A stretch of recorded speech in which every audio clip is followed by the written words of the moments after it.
of 1,131 special drawing rights, or SDRs.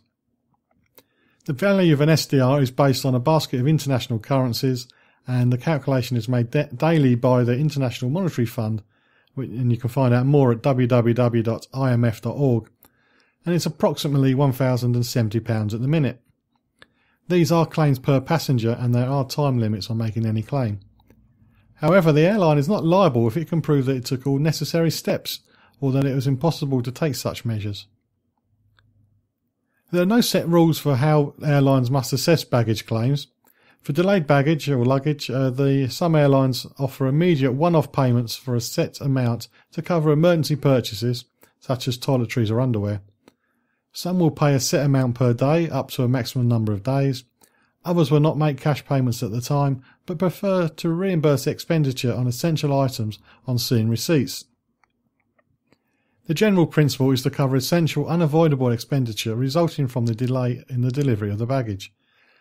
If your baggage has still not been returned to you for more than 21 days after your flight, the airline should treat it as lost and settle your claim on that basis.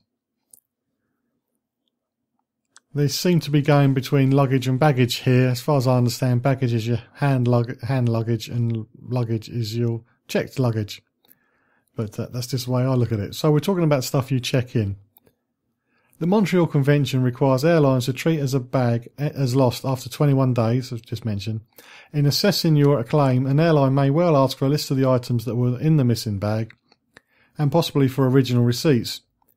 In doing this, they're behaving like insurance companies, and, like insurers, their offer of compensation is unlikely to match a claim in full. In particular, they will probably reduce the payment because of depreciation. You may find that you will get a better settlement from your travel or home contents insurance, even after allowing for any excess on the policy.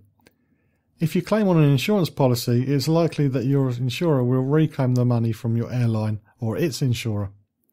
So you can't claim twice by the looks of things. In assessing claims for damaged baggage, most airlines make a payment based on the value of the damaged bag or of any of its contents that are also damaged. They may also ask for receipts. They will probably apply a scale of depreciation on any payment. It's if just as the bag or suitcase that is damaged, then some airlines will offer a new one from their store cupboard.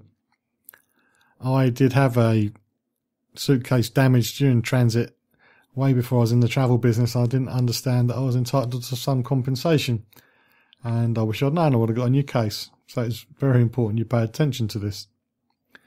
Although I think the journey was before 1999, so who knows.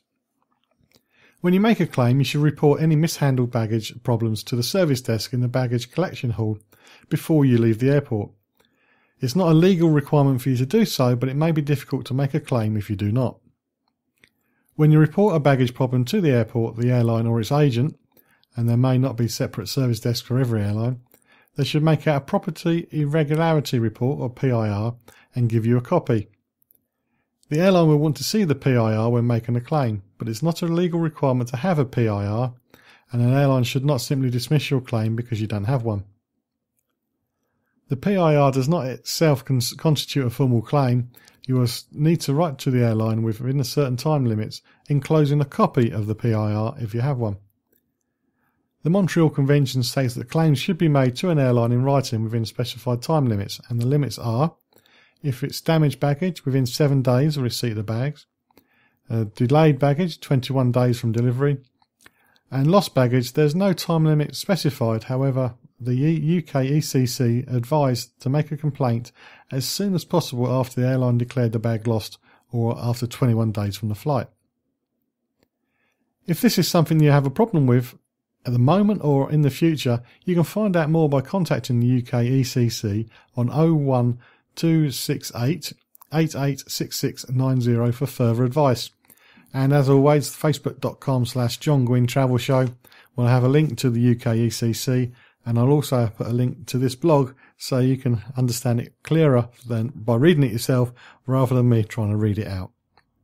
If you have had a claim in the past for lost or damaged suitcases, please share your experiences at facebook.com/John Guinn Travel Show. You can follow me on Twitter at holiday_hut. And now on to Ottawa, a Canadian city for those who are unaware. This interview was recorded with Jantine Van Kregten, who's a director of tourism at the Canadian city. It's recorded over Skype, and for a Skype call, it's pretty good actually. Every now and again there's a little bit of a problem, but on the whole it's pretty good, and it's a free call. What can you can't really complain about that when you think how much it cost me to make a landline call there, and then again the quality might still be poor. So let's get on with conversation with Jantine, and if you're not too sure where Ottawa is, we know it's in Canada, well that's where we're going to start off with the whereabouts Ottawa is in Canada. Ottawa is in Canada. We're actually the capital city of Canada. We're in the eastern part of the country. If you're familiar with the largest city in Canada, Toronto, we're about 4.5 hours drive northeast of Toronto, and we're less than 2 hours drive west of Montreal. So sort of between those two larger cities. We're a 7-hour flight from London. Oh, 7 hours. That's not too bad then. No, exactly. And it's even faster going back because you have the tailwind. Okay. Does Ottawa actually mean anything, or is it just a made-up word? No, it's actually it comes from the Algonquin word to trade. And our area, this land area, has always been a place of trading with Aboriginal people. We're at the confluence of 3 rivers, the Ottawa River, the Gatineau River, and the Rideau River. So this has been a traditional trading spot for Aboriginal people for centuries. Mm-hmm. You said it's the capital of Canada, but how does it compare in size with UK cities? We're not the largest in Canada anyways, but we are about 1.2 million people in the region around Ottawa. That makes us the 4th largest city in Canada. The city of Ottawa proper is about 890,000. So, but being the capital of the country, we have a lot of amenities that are more apt to be seen in much larger centres, but we're around 1 million people. Ottawa's a bilingual city. Doesn't that get confusing?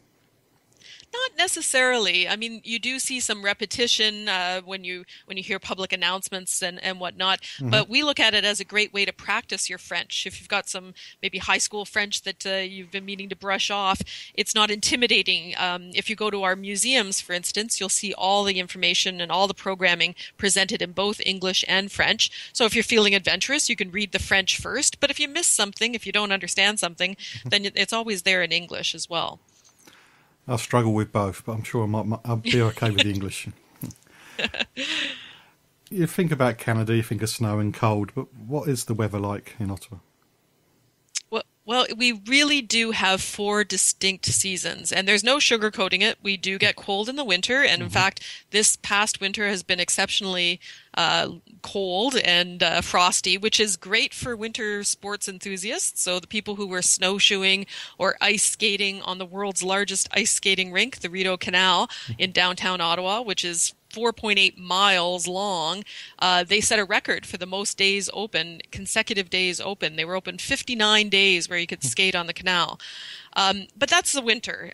We definitely have a gorgeous spring where the tulips bloom. We're known for our tulips. That's one of our big festivals each May. We have 1 million different tulips that bloom throughout the city in May. Summer is the time when it gets hot and humid and you're outside, you're golfing, you're paddle sports are very popular. Biking, cycling is very popular as well. And then the fall time is one of my favorite times of year because of the gorgeous colors that we get. The reds, the oranges, the yellows in the trees each autumn. Have you ever been over here when it snows? Yes, in fact, I have. I was just in the UK last year. My husband turned 50, and we did a trip. We went up to Scotland, actually, from London up to Scotland, and we had some very nice weather. Scotland's okay with snow, but in London we can't handle it. Everything grounds to a halt, a couple of centimetres, and that's it. People are panic buying. And we always make a joke here, like, what do you call a snowstorm with 5 inches of snow? And we call it Tuesday. It happens. It'd be a national emergency here. Think of Canadians being really friendly people. Is Ottawa a safe city to visit? It is definitely very safe and very friendly. We get comments on that all the time. It's a great place if you're looking for directions or someone to take a photo of you. Most people on the street will stop and help. I mean, like any large city, you have to keep your wits about you and be aware of your surroundings, but it is definitely a very safe city. You can keep up to date with travel news and leave me a message at facebook.com/John Guinn Travel Show. If you're going to get to Ottawa from the UK, direct flight, it's using Air Canada from Heathrow. As we said earlier, that gets you there in about 7 hours. So now we talked about the basics of Ottawa. We're going to move into a bit more specifics now. And the next question I asked Jantine was, which is the best part of the city to book a hotel if you're a first-time visitor to the city? Yeah, I think the downtown is definitely where most people gravitate to. It has the highest concentration and variety of hotels and accommodation options. For example, we're hosting some of the matches of the FIFA Women's World Cup Canada 2015 this June, and most people I think will stay in downtown Ottawa.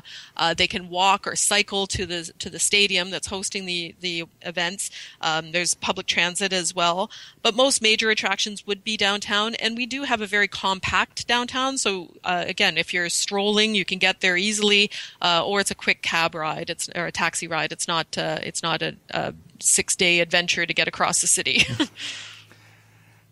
Is there a slightly cheaper area to stay in for the more budget-conscious traveller, or is downtown pretty cheap and reasonable? It does vary, and you can get some very good deals downtown. If you do stay more in the outskirts of town, so towards the west, towards the east, or towards the south, near the airport, you can get some really good deals.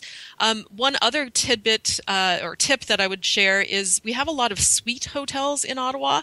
So those are very convenient if you're traveling with a family, for instance. A 2-bedroom suite where the kids could have their own room, or if grandma or grandpa is traveling with you, you can parcel people off. You have tons of space. Usually there's a kitchenette, so you can prepare breakfasts or snacks that help keep your costs down.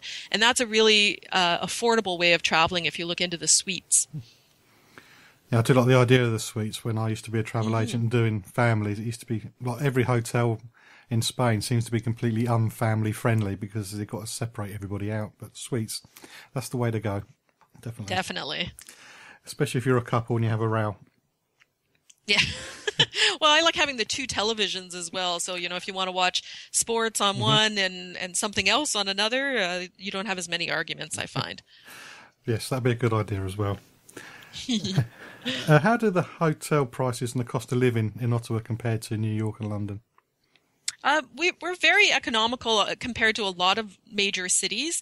I thought I'd go down the route of comparing prices of things like a pint of beer, for instance. I'm a good beer drinker, and so I'm thinking a normal pint here can range anywhere from $6 to $7 to $8 Canadian, which would be, if I can get my conversion rates correctly, somewhere around $3.50 or £4. Hotels do vary depending on the seasons. You can get great deals in the off season, which for us tends to be this time, March, April, tends to be lower cost.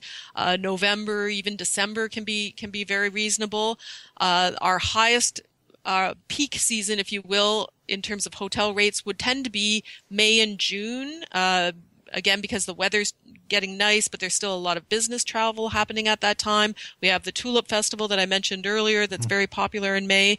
And then September and October are also busy with conferences and with the fall colors, and that attracts a lot of people. July and August, which is when most leisure travelers take their holidays, is actually quite reasonable. You can get some really good rates in Ottawa. Okay, I'll have to make sure I can at that time then. Always like a bargain. Yeah. You already said that it's easy to walk around downtown, but on the whole, how easy is it to get around the city? Is it easy to find your way? It is very easy to get around. Again, we're very walkable, and there's lots of recreational pathways. So if you're on vacation and strolling and not, your time is your own, it's very beautiful to go along the waterways. You can rent a bike and cycle along the Ottawa River or the Rideau Canal. In Ottawa, we tend to give directions according to Parliament Hill, which being the capital, that's Parliament Hill is where our federal government meets. So we've got the House of Commons and the Senate based on the Westminster system. So everybody gives directions according to Parliament Hill. It's so many blocks south of Parliament Hill, or it's a 10-minute drive east of Parliament Hill. So once you know where Parliament is, that's a good reference point for everyone. And more or less, we have a